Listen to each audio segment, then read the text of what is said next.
Hi fans, ഇന്നത്തെ video നമ്മൾ കാണിക്കുന്നത് എഗ് പഫ്സ് ആണ്. അത് നമുക്ക് ഓയിൽ ഫ്രൈ ഒന്നും ചെയ്തെടുക്കേണ്ട ആവശ്യമില്ല, ആ രീതിയിലുള്ളതാണ്. പിന്നെ ഇതിങ്ങനെ കടയിൽ മേടിക്കുന്ന മാരത്തെ നല്ല കളറിലുള്ള നല്ല ഇതാണ്. ഉള്ളിൽ ലെയറുകളുണ്ട്, നമ്മൾ വെറുതെ ഇങ്ങനെ തട്ടിക്കൂട്ടി ഉണ്ടാക്കുന്നതല്ല. ഉള്ളിൽ ലെയർ ഞാൻ കാണിച്ചു തരാം. കണ്ടോ, പുറം നല്ല ക്രിസ്പിയും ഉള്ളിൽ സോഫ്റ്റുമാണ്. കണ്ടോ, ഉള്ളിൽ 4 ലെയർ കാണുന്നത് കണ്ടോ.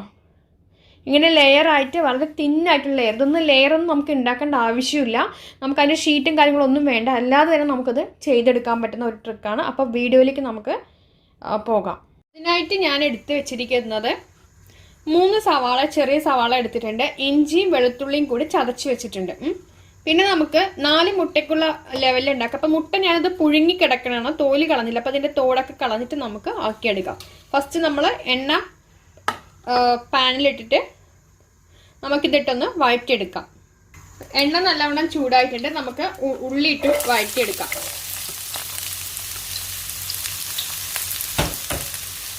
കുറച്ച് ഉപ്പ് കൂടി നമുക്ക് ചേർത്ത് കൊടുക്കാം.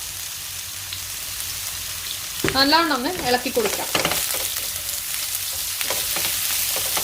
അപ്പോൾ ഒന്ന് വഴറ്റി കഴിയുമ്പോൾ, അധികം വഴറ്റേണ്ട ആവശ്യമില്ല, ഒന്ന് വഴറ്റി കഴിയുമ്പോൾ നമുക്ക് ഇഞ്ചിയും വെളുത്തുള്ളിയുടെയും പേസ്റ്റ് നമുക്കിതിൽ ഇട്ട് കൊടുക്കാം. അതൊന്ന് മൂപ്പിച്ചെടുക്കാം. നമുക്ക് ഒന്ന് വഴന്ന് വരുമ്പോൾ നമുക്കതിൽ കുറച്ച് മഞ്ഞൾപ്പൊടി ഇട്ട് കൊടുക്കാം. 1/4 സ്പൂൺ മല്ലിപ്പൊടി ഇട്ട് കൊടുത്തിട്ടുണ്ട്. 1/2 സ്പൂണ് മുളക് പൊടി ഇട്ട് കൊടുക്കാം. 1/4 സ്പൂണ് ഗരം മസാല. ഇതെല്ലാം ചേർത്ത് ഇണക്കാം. ഇതിൽ മല്ലിപ്പൊടി ഓപ്ഷണലാണ്, വേണമെന്നുണ്ടെങ്കിൽ ഇട്ട് കൊടുത്താൽ മതി. ബാക്കിയെല്ലാം നമുക്ക് ഇട്ട് കൊടുക്കണം കറക്റ്റായിട്ട്. എല്ലാം കൂടി ഒന്ന് ഇളക്കിയിട്ട് നമുക്ക് ഒരു 1/2 സ്പൂണ് പഞ്ചസാര കൂടി ചേർക്കണം. ഒരു 1/2 സ്പൂണ് പഞ്ചസാര ചേർത്തിട്ടുണ്ട്. നല്ലോണം ഒന്ന് ഇളക്കി കൊടുക്കുക.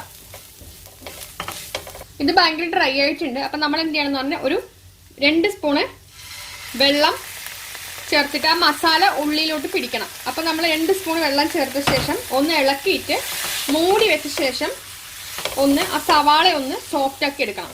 ഓക്കെ, അപ്പം നമുക്കിനി അത് മൂടി വെക്കാം. മൂടി വെച്ചിട്ട് ഒരു 5 മിനിറ്റ് വെച്ചാൽ മതി. അപ്പോഴേക്കും അത് നല്ല സോഫ്റ്റ് ആയിട്ട് വരും. അപ്പം നമ്മളുടെ ഇത് റെഡി ആയിട്ടുണ്ട്. കണ്ടോ, നല്ല സോഫ്റ്റായി, നല്ല കട്ടിയായി ആയിട്ടുണ്ട്. അപ്പം ഇതൊന്നും ഇവിടെ കിടന്ന് തണുക്കട്ടെ. ആ നേരം കൊണ്ട് നമുക്ക് മാവ് ഉണ്ടാക്കാം. 4 മുട്ടയ്ക്ക് 4 5 ചപ്പാത്തിയുടെ അളവിൽ നമ്മൾ മാവ് ഗോതമ്പ് പൊടി അല്ലെങ്കിൽ മൈദാപ്പൊടി എടുക്കുക. ഞാൻ എടുത്തിരിക്കുന്ന മൈദയാണ്.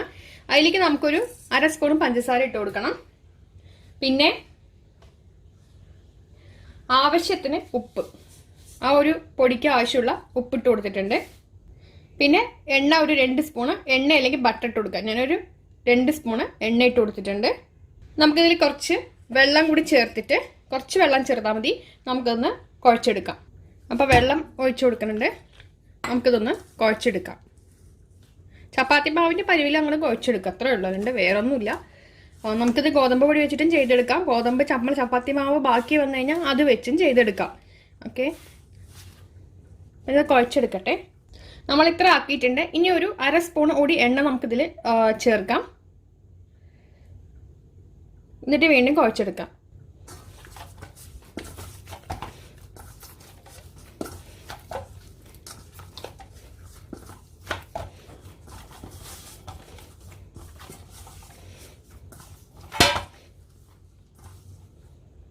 ഒരു പൂരി ഉണ്ടാക്കുന്ന അളവിൽ നമ്മൾ ഇതിൽ എടുത്തിട്ടുണ്ട് മാവ്. അതിനുശേഷം നമ്മൾ ഒന്ന് ചപ്പാത്തിക്ക് പരത്തണ മാതിരി തന്നെ നമ്മളൊന്ന് പരത്തി കൊടുക്കുക. കുറച്ച് നേരിതായിട്ട് പരത്തുക.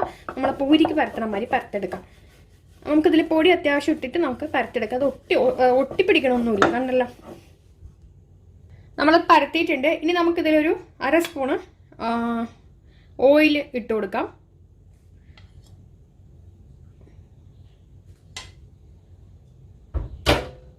അതിനുശേഷം ഇത് ഒന്ന് എല്ലാ ഭാഗത്തും ഒന്ന് സ്പ്രെഡ് ചെയ്യുക.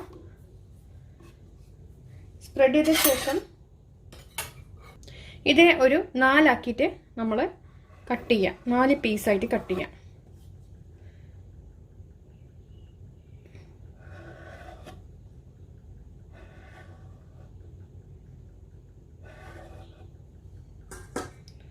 അതിനുശേഷം ചെയ്യേണ്ടത് 4 പീസ് നമ്മൾ വേറെ ആക്കാം.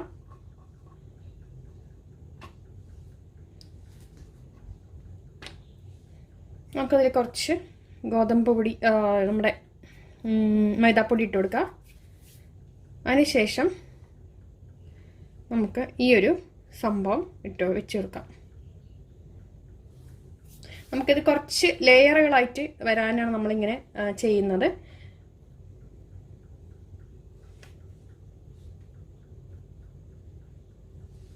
നമ്മൾ അതിൻ്റെ മേലെ ഇട്ട് കൊടുത്തില്ല, ഇങ്ങനെ നമ്മൾ ഇട്ട് കൊടുക്കണം, അല്ലെങ്കിൽ ലെയറായിട്ട് വരില്ല.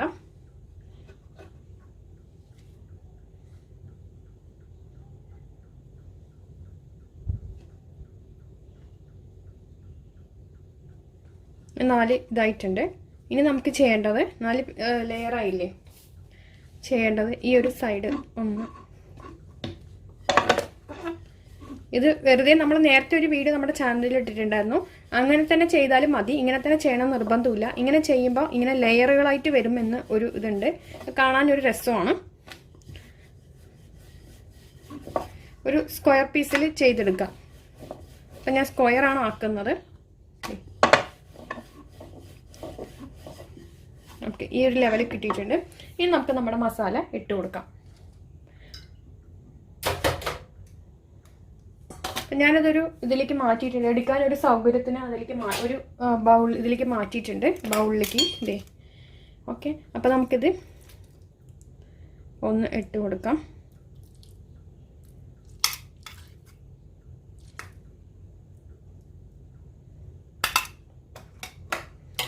നമുക്കതിൽ ഒരു ഇതിങ്ങനെ വയ്ക്കാം. അതിനുശേഷം നമ്മൾ ചെയ്യേണ്ടത്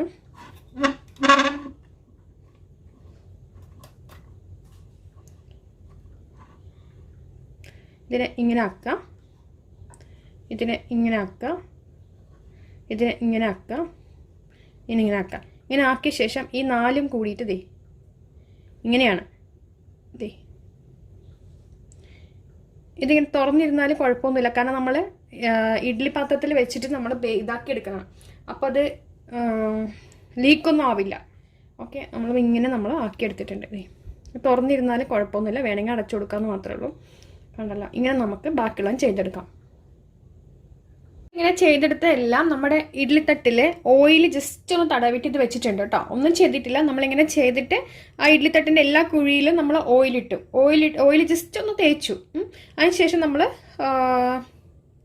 ഇതിങ്ങനെ വെച്ചിട്ടുണ്ട്. ഇനി നമുക്ക് എന്ത് ചെയ്യണം പറഞ്ഞാൽ, ഒരു മുട്ടയുടെ വെള്ളയും മഞ്ഞയും കൂടി ഒന്ന് സ്പൂൺ വെച്ച് അടിച്ച ശേഷം ഇതൊന്ന് ഇതിലേക്ക് മേലെ ഒന്ന് ആക്കുക. അപ്പം നല്ലൊരു കളറ് കിട്ടും. അല്ലാന്നുണ്ടെങ്കിൽ മുട്ട കഴിക്കാത്തവർക്ക് പാല്, അപ്പോൾ നമ്മൾ ഉള്ളിൽ മുട്ട തന്നെയല്ലേ ഇടുന്നത്, അപ്പം പിന്നെ അതിൽ അർത്ഥമില്ലല്ലോ. അപ്പോൾ മുട്ട വെച്ചിട്ട് തന്നെ ചെയ്യാം, അല്ലെങ്കിൽ പാല് വെച്ച് ചെയ്താലും മതി. അപ്പോൾ ഈ ഒരു സംഭവം നിങ്ങൾക്ക് വെജിറ്റബിൾ വെച്ചിട്ടാണെങ്കിൽ നമുക്കത് ചെയ്തു കൊടുക്കാൻ പറ്റും. അപ്പോൾ അങ്ങനെയുള്ളവർക്ക് മുട്ടയ്ക്ക് പകരം പാലെടുത്തിട്ട് ചെയ്യാവുന്നതാണ്. അതിൻ്റെ ഇടയിൽ നമ്മൾ ഇപ്പോൾ ചെയ്യേണ്ട കാര്യം, ഒരു പഴയ ഫ്രൈ പാൻ എടുത്ത് നമ്മൾ അടുപ്പത്ത് ഫുൾ ഫ്ലെയിമിലിട്ട് വെക്കുക കേട്ടോ. അപ്പം ഞാനിത് എല്ലാത്തിലും തേച്ച് കൊടുത്തിട്ടുണ്ട്, മേലെ ജസ്റ്റ് ഇത് ആക്കി കൊടുത്തിട്ടുണ്ട്. ഇനി നമുക്ക് ചെയ്യേണ്ട എന്താണെന്ന് പറഞ്ഞാൽ, നമ്മൾ ഫ്രൈ പാൻ ഇവിടെ ഫുള്ളായിട്ടുണ്ട്, അതിൻ്റെ മേലെ ഇതങ്ങോട്ട് ഇറക്കി വെക്കാം. അതിനുശേഷം നമ്മൾ ഇപ്പം ഫ്രൈ പാൻ നല്ല ഫുൾ ഫ്ലെയിമിലാണ്. ഓക്കെ, ഇത് വെച്ച ഉടനെ ഒരു സ്ലോ ഫ്ലെയിമിൽ തന്നെ ആയിരിക്കണം. ഒരു 25 മിനിറ്റ് കഴിഞ്ഞ ശേഷം തുറന്നു നോക്കുക. അപ്പോൾ ഓരോരുത്തരും തീനനുസരിച്ചിട്ടായിരിക്കും. ചില സമയം ഒട്ടും ആവില്ല എന്നുണ്ടെങ്കിൽ വീണ്ടും ഒരു 10 മിനിറ്റ് അല്ലെങ്കിൽ 10 മിനിറ്റ് വെക്കുക. ചിലവർക്ക് അപ്പം തന്നെ ആവാൻ ചാൻസ് ഉണ്ട്. അപ്പോൾ ഓരോരോ ഗ്യാസിൻ്റെ ഫ്ലെയിമിനനുസരിച്ചിട്ടായിരിക്കും ഇത് ഇതാവുക. പിന്നെ നമ്മളിതിൽ ഇതിനകത്ത് ഉണ്ടാക്കുമ്പോൾ ഓയിലൊന്നും ശരിക്കും ഇടേണ്ട ആവശ്യമില്ല. ഇങ്ങനെ ലെയർ വേണമെന്നുണ്ടെങ്കിൽ ഓയിലിടുക, അല്ലെങ്കിൽ കുഴപ്പമൊന്നുമില്ല. നമുക്ക് ഇത് അങ്ങനെ ചെയ്യേണ്ട ആവശ്യമൊന്നുമില്ല. ശരിക്കും പറഞ്ഞാൽ ഓയിൽ ഇല്ലാതെ ഉണ്ടാക്കാൻ പറ്റുന്ന ഒരു ഇതാണ്. അപ്പം നമുക്ക് വെക്കാം. അപ്പം നല്ലവണ്ണം ഫ്ലെയിം വന്നിട്ട് അതിൻ്റെ പുക വരുന്നുണ്ട്. അപ്പം നമ്മൾ ഇനി അതെടുത്ത് വെച്ച് കൊടുക്കാം. ഇതങ്ങോട്ട് ഇതിലേക്ക് അങ്ങ് ഇറക്കി കൊടുക്കുന്നുണ്ട്. ഇത് ഇറക്കി കൊടുത്ത ശേഷം നമ്മൾ ഇനി മൂടി വെക്കുക ചെയ്യേണ്ടത്. അതെ, ഇത് വെച്ചിട്ട് അങ്ങ് മൂടി കൊടുക്കാം. നല്ലവണ്ണം മൂടിയിരിക്കണം. ഇടയിലൊരു ഗ്യാപ്പ് വരുംതോറും അത് കുക്കിംഗ് ടൈം കൂടിക്കൊണ്ടിരിക്കണതാണ്. അപ്പോൾ നമ്മൾ നല്ലോണം മൂടി കൊടുത്തിട്ട് 30 മിനിറ്റ് കഴിഞ്ഞ് നോക്കാം. നമ്മുടെ പഫ്സ് റെഡി ആയിട്ടുണ്ട്. ഇതെനിക്ക് ഒരു 50 മിനിറ്റോളം എടുത്തിട്ടുണ്ട്. നമ്മൾ വളരെ സ്ലോ ഫ്ലെയിമിലാണ് ഞാൻ വെച്ചത്. പിന്നെ ശരിക്കും പറഞ്ഞു കഴിഞ്ഞാൽ നമുക്കൊരു 50-55 മിനിറ്റിലാവും. ഇങ്ങനെ നോക്കുമ്പോൾ നമുക്ക് കുക്കിഡ് അല്ലേ തോന്നിപ്പോവും. പക്ഷെ അത് കുക്ക് ചെയ്ത് സംഭവം ദേ കണ്ടില്ലേ ആയി വന്നിട്ടുണ്ട്. അപ്പോൾ അത് ഭയങ്കര ചൂടുണ്ട്. അപ്പോൾ തണുത്ത ശേഷം ഞാനത് തുറന്ന് കാണിച്ചു തരാം. ഇതിൽ നമ്മൾ ഓയിൽ തന്നെ യൂസ് ചെയ്തിട്ടില്ല ഫ്രൈ ചെയ്യാനായിട്ട്. ഇഡ്ലിയുടെ ഇതിൽ വെച്ചിട്ട് ആ ചൂടിൽ നമ്മൾ ബേക്ക് ചെയ്തെടുക്കുക ചെയ്തത്.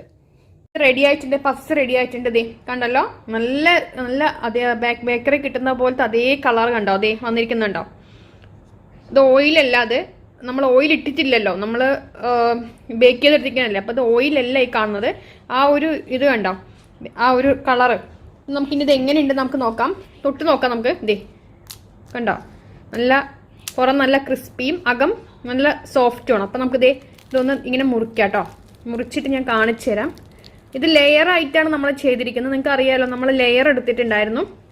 അപ്പോൾ നമുക്കിതേ കണ്ടല്ലോ, ഇങ്ങനെ ലെയറുകൾ കണ്ടോ ഉള്ളിൽ. ഇതേ 1 2 3 4 ലെയറാണ് ഇതിലുള്ളത് കണ്ടോ. ആ 4 ലെയറും നമുക്കിതിൽ കാണുന്നുണ്ട്. നമ്മളിങ്ങനെ ചെയ്ത ലെയറായി കിട്ടും, കണ്ടില്ലേ? അല്ലെങ്കിൽ നമുക്ക് ഒരു ഒറ്റ ഇതിലേ കാണുള്ളൂ. അപ്പോൾ ഇതിലെല്ലാം ലെയറായി കാണും. 4 ലെയർ കണ്ടോ, 1 2 3 4 ലെയർ ഉണ്ട്. നമുക്ക് അങ്ങനെ ഇതാവാൻ പറ്റും. ശരിക്കും പുറം നല്ല ക്രിസ്പി, ഉള്ളിൽ നല്ല സോഫ്റ്റുമാണ്. അപ്പോൾ എല്ലാവരും ഇതുപോലെ ട്രൈ ചെയ്ത് നോക്കുക. എന്തായാലും നല്ല ടേസ്റ്റ് ആയിരിക്കും, ഉറപ്പാണ്. എന്തായാലും ചെയ്യുക. വീഡിയോ ഇഷ്ടമായി ലൈക്ക് ചെയ്യുക, ഷെയർ ചെയ്യുക, കമൻറ്റ്. ചാനൽ എല്ലാവരും സബ്സ്ക്രൈബ് ചെയ്തിട്ട് തൊട്ട് വരുന്ന ബെൽ പ്രസ് ചെയ്യുക. അപ്പോൾ ഇതുപോലെ വീഡിയോസ് ഇടുമ്പോൾ നോട്ടിഫിക്കേഷൻ കിട്ടും. താങ്ക്